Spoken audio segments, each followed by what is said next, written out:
রাখেন 5ই আগস্টে বাংলাদেশের জনগণ যখন তাদের ক্ষমতা নিজের হাতে তুলে নিলেন, উনি কারাগারে যেতে পারতেন, উনি বিচারের মুখোমুখি হতে পারতেন। সেইটা না করে উনি 5ই আগস্টের পালিয়ে যাওয়ার আগেই ওনার আত্মীয় স্বজন যারা ক্ষমতার দম্ভ দেখাতেন, ক্ষমতার স্বাদ নিয়েছিলেন, লক্ষ কোটি টাকা লুট করে বিদেশে পাড়ি দিয়েছেন, তাদেরকে আগেই পাচার করে দিয়েছেন। আত্মীয় স্বজনকে পাচার করে নিজে 5ই আগস্ট হেলিকপ্টারে বোনকে সাথে নিয়ে পালিয়ে গেছেন। আর তার দলের লক্ষ লক্ষ নেতাকর্মীকে অরক্ষিত রেখে গেছেন। তাদেরকে পাহারা আমরা দিচ্ছি।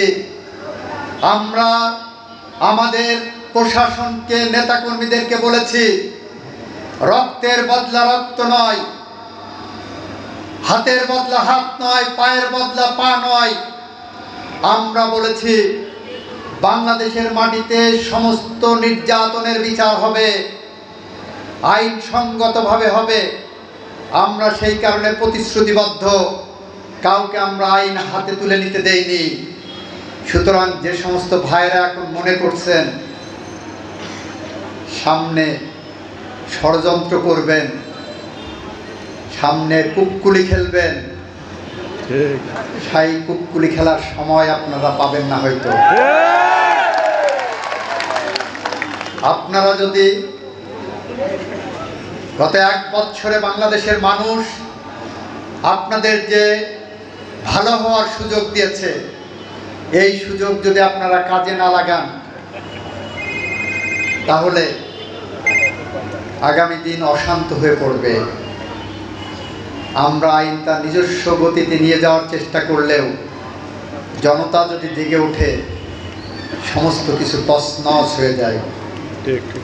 আমরা এমন একটি বাংলাদেশ চাই যে বাংলাদেশ শান্তিপূর্ণভাবে আইনের শাসন ফিরে আসে, যে বাংলাদেশে আর কোনো মায়ের বুক খালি না হয়, কেউ গুম না হয়, কেউ বিনা বিচারে গুলিবিদ্ধ হয়ে মারা না যায়, কারোর বিরুদ্ধে পুলিশ বাদী হয়ে মিথ্যা গায়েবী মামলা না করে।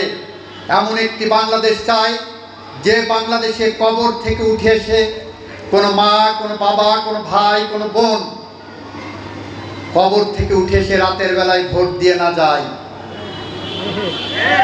এরকম একটি বাংলাদেশ চাই। 17 বছর ভোট দিতে পারেননি। বাংলাদেশের প্রত্যন্ত অঞ্চলে টেকনাফ থেকে তেঁতুলিয়া, রূপসা থেকে পাথুরিয়া পর্যন্ত বাংলাদেশের সমস্ত সেক্টরে মানুষের ভোটের অধিকার হরণ করা হয়েছিল। 17 বছর পরে আগামী দিন ভোট দিতে যাচ্ছেন। এই ভোটের লক্ষ্য হবে বাংলাদেশে গণতন্ত্র পুনরুদ্ধার করা। এই ভোটের লক্ষ্য হবে বাংলাদেশে উন্নয়ন এবং স্থিতিশীল রাজনীতি কায়েম করা, আইনের শাসন কায়েম করা। আর কোনো মায়ের বুক যাতে খালি না হয়, আর কোনো ভাইয়ের বুক যাতে খালি না হয়, সেই পথ চিরতরে রুদ্ধ করার জন্য আমরা যে পদক্ষেপ নিয়েছি, সেই পদক্ষেপের মাধ্যমে ইতিমধ্যে দেখেছেন যারা খুন